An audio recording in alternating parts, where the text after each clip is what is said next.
Hi, welcome to Wallflowers. So today I took possession of my new dehydrator and I'm absolutely chuffed to bits with it. So excited to crack on and use my foraged apples and our build up of apples now to do dehydrated apples, which will then be vacuum sealed in my bag sealer that I showed you I got recently, and I shall store them in the pantry. Now they can sit there 3-4 years and longer, so long as we know no moisture has been able to get into the bag at all and the bag itself hasn't deteriorated in any way, letting the oxygen in. So at any point, once they're done, you can actually take the bags out once they're dried, and rehydrate them, and then you can either eat these as slices, divide them up into mini bags and use them for Lunchables, anything like that, or you can actually do your apple crumbles, your apple pies in the middle of winter, as I say, rehydrate them and just use them as you normally would to bake with. So I'm just working my way through some of the apples that I've got, slicing them up thinly. And this comes with, it's 5 trays all in all. So I've got 2 there, 3 there now, and I'm just on filling the second one. I don't want to jump in and do a load of different things. I'm just starting, so I've got plenty of apples to fill the 5 trays, so that's what I intend to do. Then within the manual that came with it, there are guides to how long it'll take to dehydrate certain things. I mean, you've seen me in the past with the oven dehydrating ginger.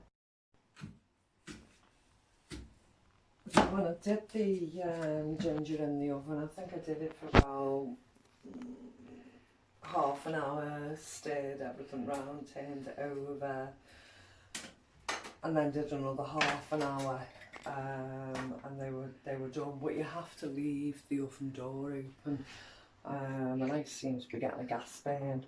I don't know if you can actually see here, but I seem to be getting a gas burn on the oven and on the top of the door. So I'm quite glad to have this dehydrator now because it'll stop that problem.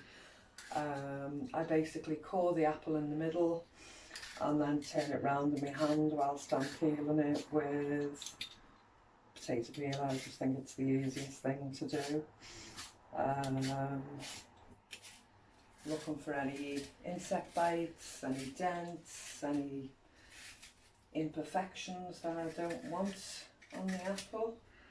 That corner hasn't gone in exactly the right place for me, so I have to do it again.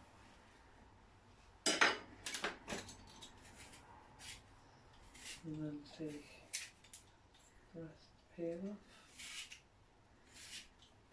off. Cut it in half and then try and get them all even, just even slices. Yeah, I was getting quite annoyed. The apples were getting smaller and smaller, but when you come to actually place them on the hydrating dishes, it's probably a lot easier when they're smaller, because you're trying to fit as many in. It's like a little jigsaw, so the smaller pieces can go on the inside. And just keep filling it up. The manual to this one suggests that, or even if you're just doing 1 tray at a time, to actually put all 5 trays in whilst you have it on. I'm picking up from other sources that you can actually just do 1 tray at a time.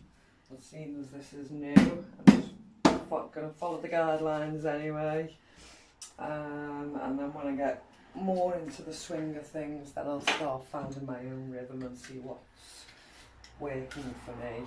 That's all we can do really, you know, there are guidelines, but it doesn't mean, you know, that that's a stern rule. Like me with the recycling jars and different things, storing food in. If something works for you, it works for you, you know. A guideline is literally just a guideline. So experiment, see what works. So in the middle of winter, when we want an apple pie, or we just want fresh apple, or we need apple for any kind of recipe, we'll have it in abundance. And all we've got to do is pop it in a bowl, add some hot water, and give it 5–10 minutes and it'll be back to apple slices. Now you are supposed to coat these with apple juice. I was that eager to crack on that I haven't actually coated them, but we'll see how we go. As I say, it's going to be trial and error, but I'm just so excited to be having a go today.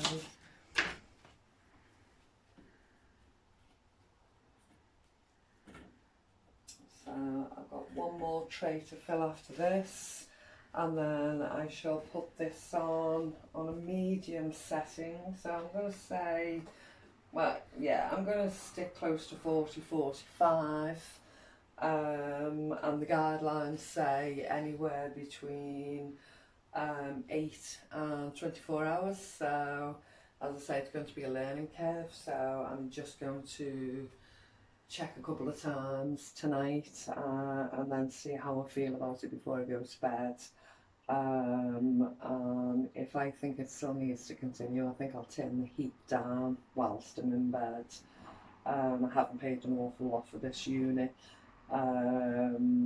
so I'm always a bit nervous about a new unit that hasn't cost a lot of money, just in case, you know, just play with the electrics or something happens. So going to bed and leaving something on is not something I tend to do normally, so I will be a bit cautious with it, but I'm hoping I've put it in early enough to see how we are 8 to 10 hours later. Okay, I'll come back and show you where we're up to. So finally, 36 hours later, we're actually ready. I did say this was going to be somewhat of a learning curve, so when I first put the apples on, I only put them on a 45-degree setting and I wasn't sure how it was going to go. So that night when I went to bed, I turned it down to just below 40, and the next morning I didn't really see any difference. So I decided to turn up to 60 degrees and it's been on 60 degrees since. So as I say, all in all, it's taken 36 hours to dry these apples. So in the future, I will be putting them straight onto a 60-degree setting. And that should at least half the time, if not more. So as I say, the apples are actually ready. So the way you test if they're ready is you take them and you bend it in half. Watch this one, not do it now. You bend it in half, and if it if it rips slightly like that, you know they're dry enough. I've tested quite a few, so I know they're ready. So with these, I'm actually going to shrink wrap them. I'm actually going to vacuum seal them. So I've got my vacuum sealer and I've got the vacuum sealer bags. Again, as I say, I've ordered these off the internet and I'm literally just going to fill the bag with the dried apple.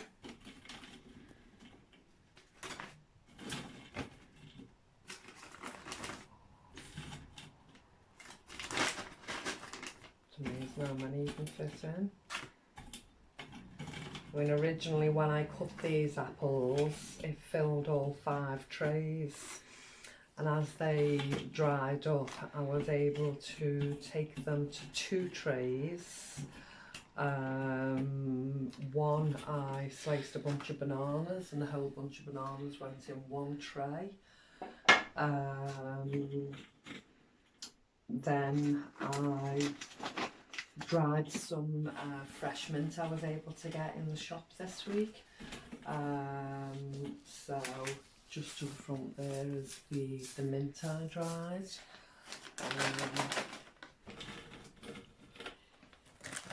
That didn't take very long at all. I think that took approximately about 6 hours. Again, the temperature was quite high on that, so I don't know if I've done that right yet, but it smells and tastes fine.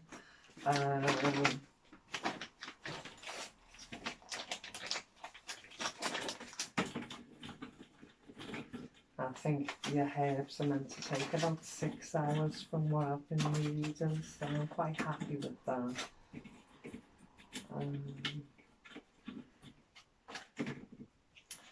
And that's the apples. I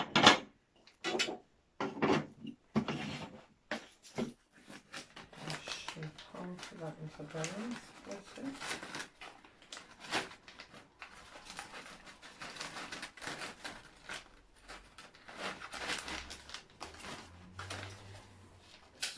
This on. So again with the sealer you take the protective layer out,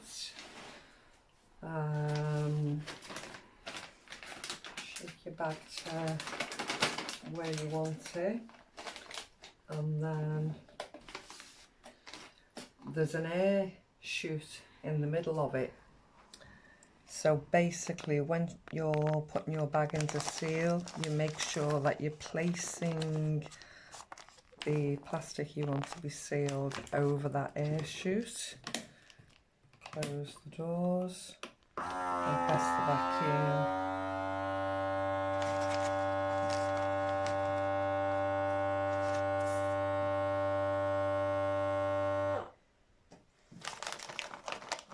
Doesn't seem to have sucked out all the air properly.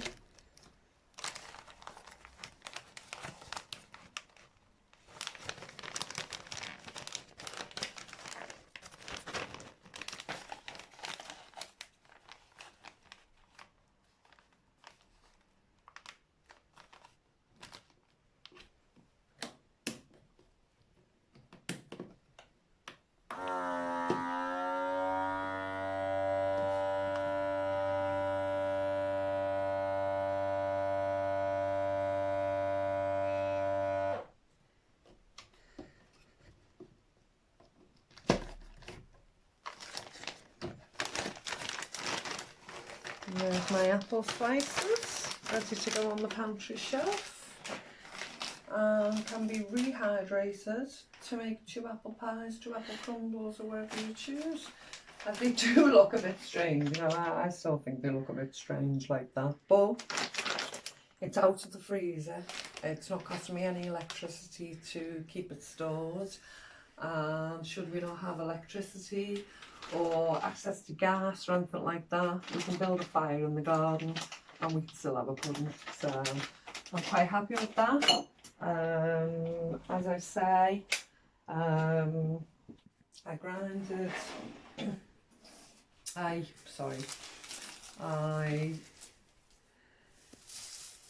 dehydrated some mint. So my next plan with the mint is to tip it in the coffee grinder.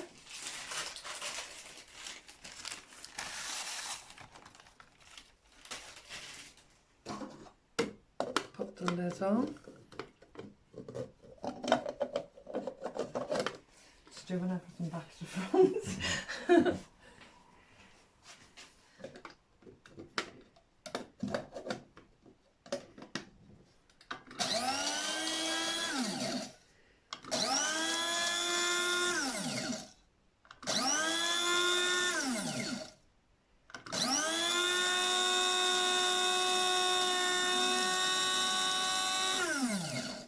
Wow, that's a strong smell of mint.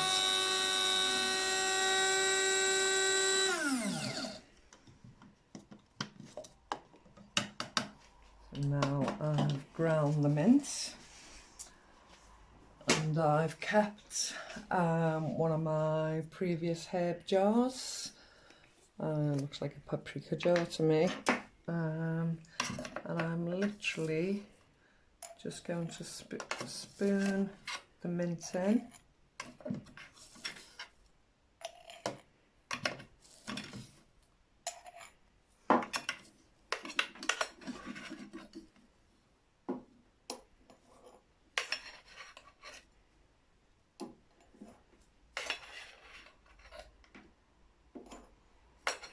There's not an awful lot there because I lost some of it due to it going limp, but I'm quite happy with what I have got there.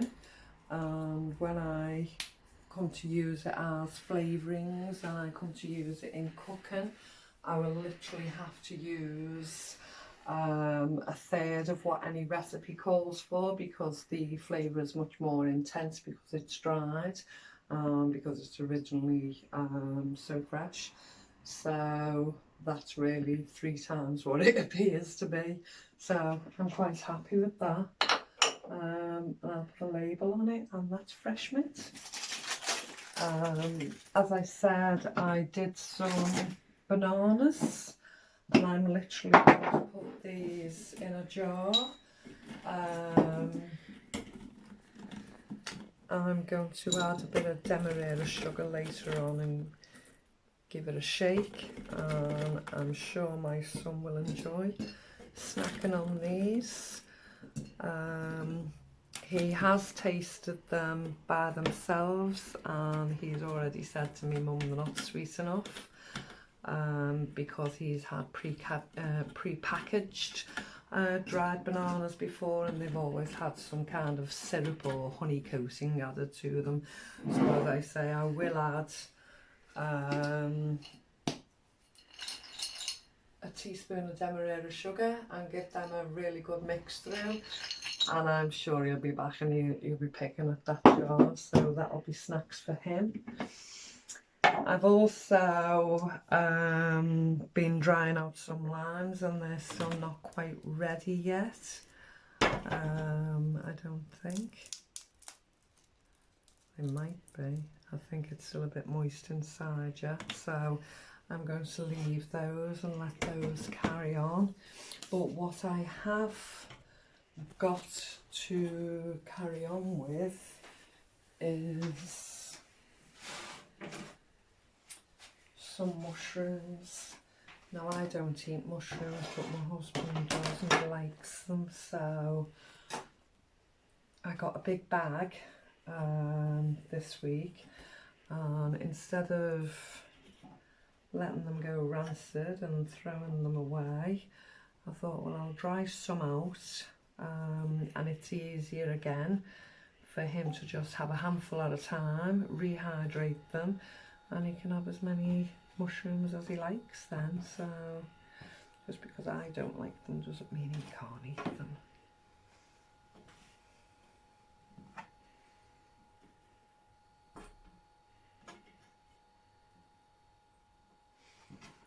So again, just like a jigsaw puzzle. I can't actually see the mushrooms taking as long as the apples did, but we won't know till we've done it.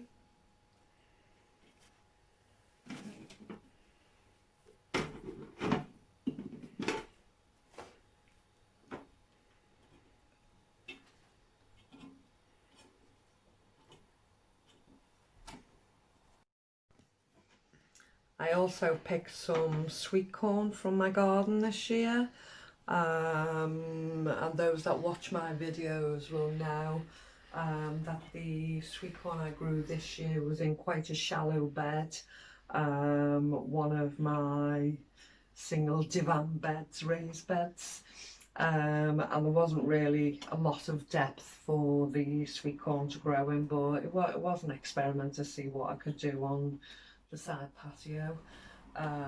So as I say, I grew some sweet corn in quite a shallow depth, and the sweet corns that grew, I still got 2 on each branch, but they were really small So I took them apart yesterday and I didn't get an awful lot of sweet corn from it. But what I did get, I'm now going to dry. I'm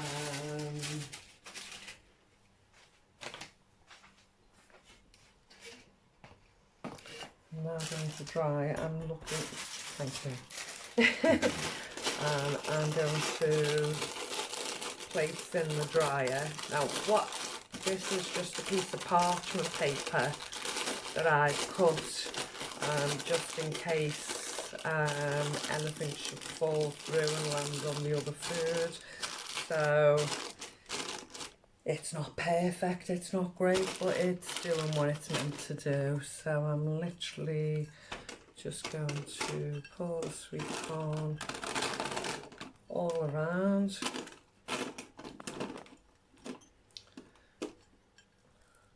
Now basically this is salvaging because the way the sweet corns were so small, it wouldn't have been worth my while to actually cook them and offer them up for a meal.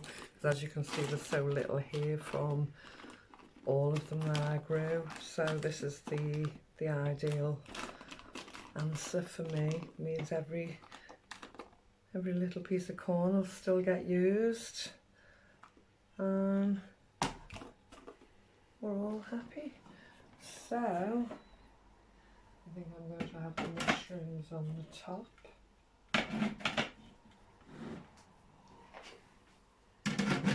And then I'm ready to go again. So although it's quite messy here, we have a jar of bananas, which will be sweet bananas, 2 bags of apples to go away, and as I say, 1/3 of a jar of dried mint that I can use, which is 3 times the strength as any other dried herbs you buy in the shops. So I'm quite happy, and then I'll crack on with my next lot. Okay, thanks for joining me today, and I'll see you soon. Bye. So I didn't like the way those 2 bags were sealed, so I decided to go again. So I've done the first one and it's done it properly. It's sucked absolutely all the air out, and it's a much smaller, tighter bag. So I'm going to do it again with this one. Make sure all the produce is pushed down.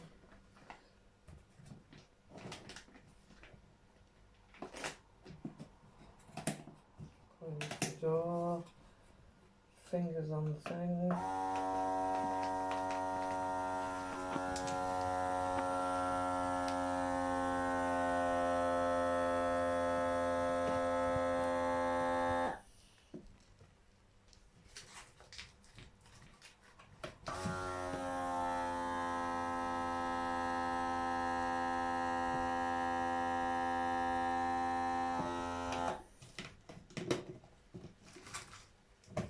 Again, it's hot. Okay, I just wanted to come back and show you it's done properly. Thanks. Bye.